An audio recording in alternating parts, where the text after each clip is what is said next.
So yun guys, no, binaklas natin yung ating alternator. Nagpalit tayo ng bearing, yung inner bearing niya, no. So ang hirap niyang tanggalin, ano. Tapos naglagay tayo ng grasa dito sa outside bearing niya. So ngayon, pinakita ko rin sa inyo kapag masyadong mahigpit, maingay. So dapat balance lang yung paghigpit dito. Yan.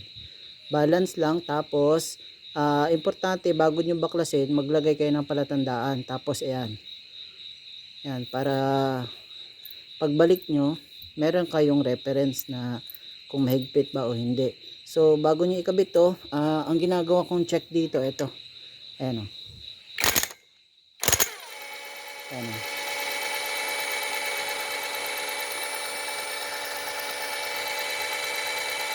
So wala na siyang ingay, no?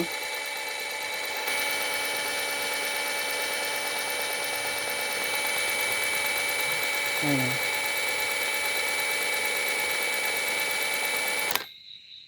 So okay yung ginawa natin, nawala yung ingay niya.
So guys, gamit tayo lambre.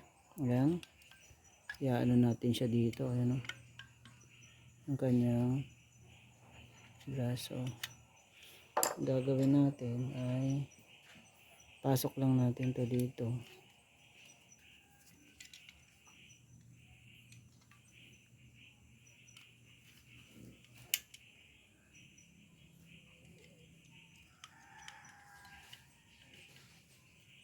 Ayan. So kapain nyo lang. Ayan. So napasok na natin yung isa. Ito naman yung isa. Ito naman yung isa. Ito naman yung isa. Ayan. So ayan. So kapain nyo lang to guys. Ayan. Ayan. Ayan. Kapain nyo lang yan.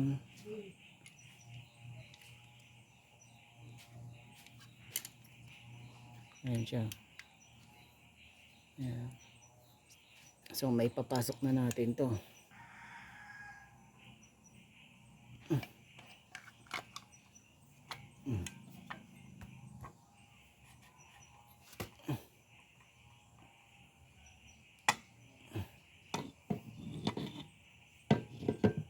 So hindi ko muna to tinatanggal ano.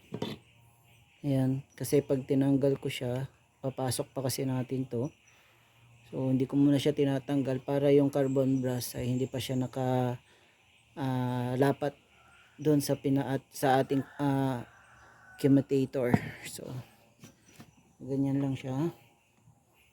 Then may dalawa, ito yung manipis dito, yan yung una. Tapos ito, lagay natin ito dito. Ayan,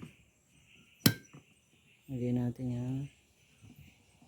So may palatandaan ako dito bago ko tinanggal at saka dito. So ganyan siya. So yung ito dito. Ayan.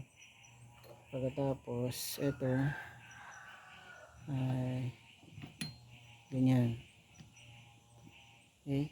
Tapos ito, naglagay kasi ako ng ayan, naglagay ako ng palatandaan. Ayan, dito yan. Ay ganyan. Ayan, tapos ito ayan, then ito gas. Ito, naglagay ako ng palatandaan. Ayan. Tapos dito natin siya pupupukin, hindi dito no, kasi ito aluminum to eh. Ito lang. So ayan, may palatandaan naman dito. Ayan, ayan.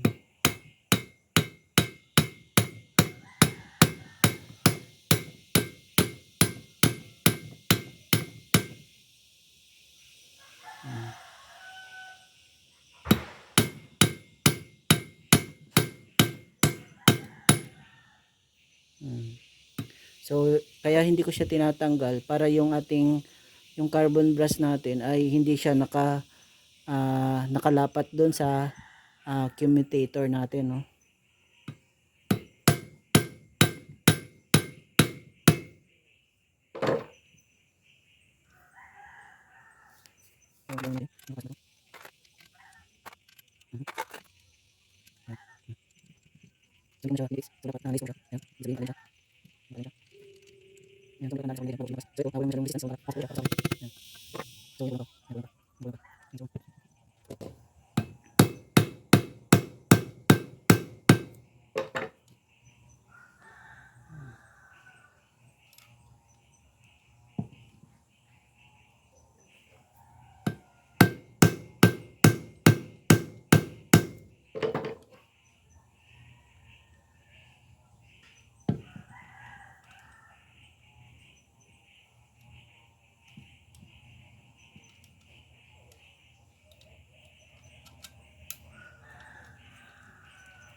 Kulang pa.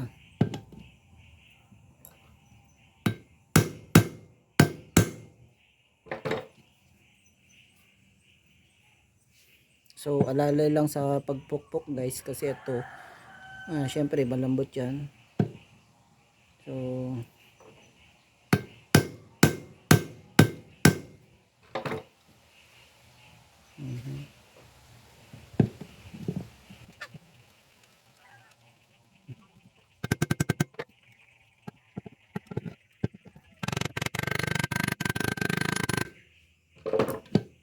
ayan o.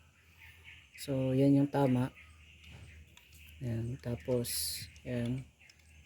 So na-hand tight mo siya, no? So ibig sabihin nakapasok yung thread. Tapos ayan, wala na, oh. Ayan. So yan yung palatandaan. Ito meron pa konti dito.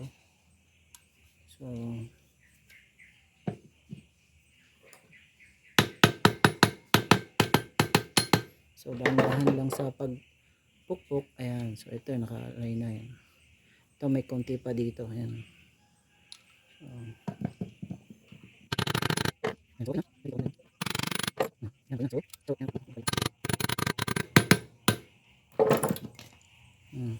So ngayon saka ko to tinatanggal guys. Ayan. So yun yung ginagawa ko dyan. So huwag nyo munang tanggalin to habang hindi pa to nakalapat. Kasi ang nangyayari dyan, yung carbon brush, yung dalawa, nakalapat na yun dun sa commutator natin, yung dalawa dun. So yun, matigas yun. So yun guys, no. Ayan. So check natin. Ayan, check natin siya kung maingay pa ba. Ayan. Ayan, so hindi na siya maingay, no. Ayan. So hindi na siya maingay. Ayan. Ayan, so hindi na siya maingay. Ngayon guys, ganito, no. Ayan, so linagyan natin ng palatandaan dito, no. Ngayon, pagbalik nyo, pag sobrang sikip, halimbawa ito, so ito hindi na siya maingay, no. Ngayon, kung hindi balance yung paghigpit nyo dito, ayan, ito yung mangyayari, oh. Ayan, kunyari sobrang higpit, ayan, o kaya hindi balance. Ayan. Ayan. So ganito mangyayari guys. Ayan, oh. Ayan, oh. Ayan. Ayan. Ayan. Ayan. So yun yung mangyayari dyan. Kaya dapat bago nyo ikabit ito sa makina, lalo na binaklas nyo siya, no. So ayan, oh. So maingay siya, no. Ayan, oh. So ang gagawin nyo dyan is luluwagan nyo lang yan. Ibig sabihin nun, hindi pantay yung higpit. Ayan, hindi pantay yung higpit nyan. So hindi pantay yung higpit. So dapat pag binalik nyo siya, dapat pantay yung higpit dito. At hindi masyadong mahigpit. Ayan. Ayan.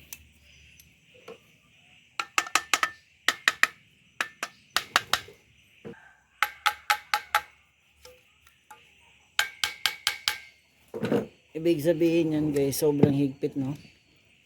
Ayan, o. Ayan. Ayan. So ito. So dapat pantay at saka hindi masyadong mahigpit. Pantay yung higpit niyan. Ayan. Pantay yung higpit. Ayan.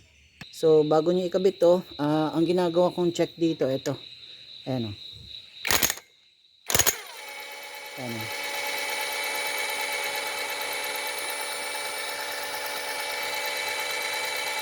So wala na siyang ingay, no.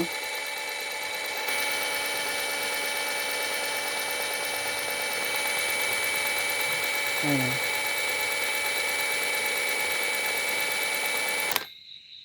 So okay yung ginawa natin, nawala yung ingay niya. So yun lang yun guys, salamat.